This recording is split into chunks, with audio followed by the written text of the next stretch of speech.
मंडळी, आपल्या घरामध्ये अनेक प्रकारचे दोष असतात आणि हे दोष घालवण्यासाठी आपण रात्रंदिवस प्रयत्न करतो.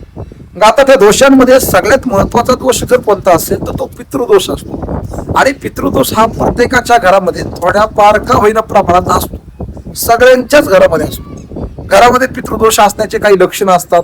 घरामध्ये चिडचिड होणे, घराची प्रगती न होणे, रात्रंदिवस कष्ट करू नये, घरामध्ये सारखा ताणतणाव राहणे, घरातल्या एकमेकांचं कुटुंबातल्या सदस्याचं न पटणे, घरामध्ये सारखे वादविवाद होणे, घराची प्रगती थांबणे, अशा अनेक प्रकारची किंवा निर्वंश होणे, घरात मुलबाळ न होणे, अशा अनेक प्रकारची कारणं पितृदोषाची असू शकतात. आणि या सगळ्या गोष्टीमुळेच आपल्या घरामध्ये पितृदोष आहे हे आपल्याला लक्षात येतं. पण मंडळी, आता प्रश्न असा होता बघा आपल्या भाविकांचा की पितृदोष कसा घालवायचा. आता खरं पाहायला गेलं तर पितृदोष घालवण्यासाठी अनेक प्रकारचे उपाय आपल्या शास्त्रामध्ये सांगितले. आपण कधी कधी नाशिकला जाऊन नारायण नागबळी करतो किंवा नाशिकला जाऊन पिंड तर्पण करतो, अशा अनेक गोष्टी करतो, नाना प्रकारचे प्रयत्न आपण करत असतो.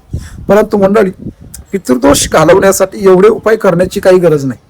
अगदी कमी खर्चामध्ये, खर्चच नाही, अगदी फ्रीमध्ये मोफत अशा प्रकारचा उपाय जर तुम्ही केला तर 100% तुमच्या पितृदोषातून मुक्तता होऊ शकते आणि 100% होऊ शकते. पण तो उपाय कोणता आहे तुम्हाला आजपर्यंत लोकांनी सांगितलं नाही. कारण लोकांना त्या ठिकाणी तुम्हाला खर्च करायला भाग पाडायचं, तुमच्याकडून पैसे काढायचे, अशा प्रकारचं थोतांड आपल्या सध्या धर्मामध्ये चालू आहे. मग हे थोतांड थांबलं पाहिजे. आपल्या गरुड पुराणामध्ये साधा सोपा एक उपाय सांगितलाय. कोणता उपाय सांगितला की पितृदोषाला कशा पद्धतीने घालवता येऊ शकतात, त्याच्यावरती एक रामबाण उपाय आपल्या शास्त्रात सांगितलाय. तोच उपाय मी तुम्हाला सांगणार आहे.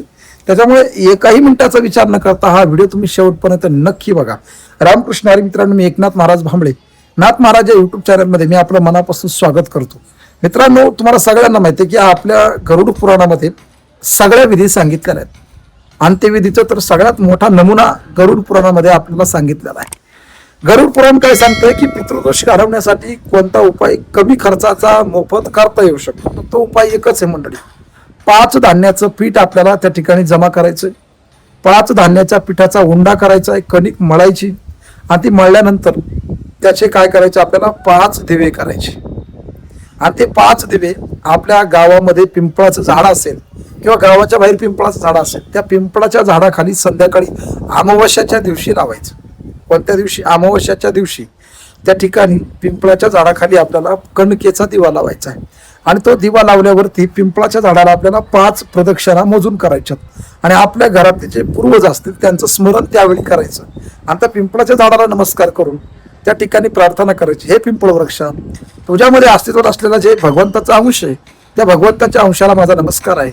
माझ्या घरातले जेवढे काही पितृ असतील त्या पितृंना त्या ठिकाणी त्यांना मुक्तता मिळू दे, त्यांना त्यांच्या आत्म्याला शांती मिळू दे आणि आमच्या घराला पितृदोषातून मुक्त कर, अशा पद्धतीची प्रार्थना केल्यानंतर तो दिवा त्या ठिकाणी लावायचा, प्रदक्षिणा मारायच्या.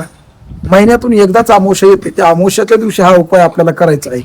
असे उपाय केल्याने आपण 2-3 महिने करून पहा, पितृदोष संपल्यावरती तुम्हाला आपोआपच त्याची आनंदाचे लक्षण आपल्या घरामध्ये दिसतील. आपल्या घराची प्रगती वाढेल, घरात शांततेचं वातावरण राहील, सगळ्या गोष्टी अगदी मनासारख्या होतील. पण पितृदोष आपल्याला घालवावा लागणार आहे. तर मंडळी, हा पितृदोष घालवण्यासाठी सगळ्यात सोपा उपाय आहे. तर पितृदोष घालवल्यावर कोणती लक्षणं दिसतात हे मी तुम्हाला नेक्स्ट टाइम एका व्हिडिओमध्ये सांगणार आहे. त्याच्यासाठी तुम्ही तुर्तास हे उपाय पहिल्यांदा करा. रामकृष्ण.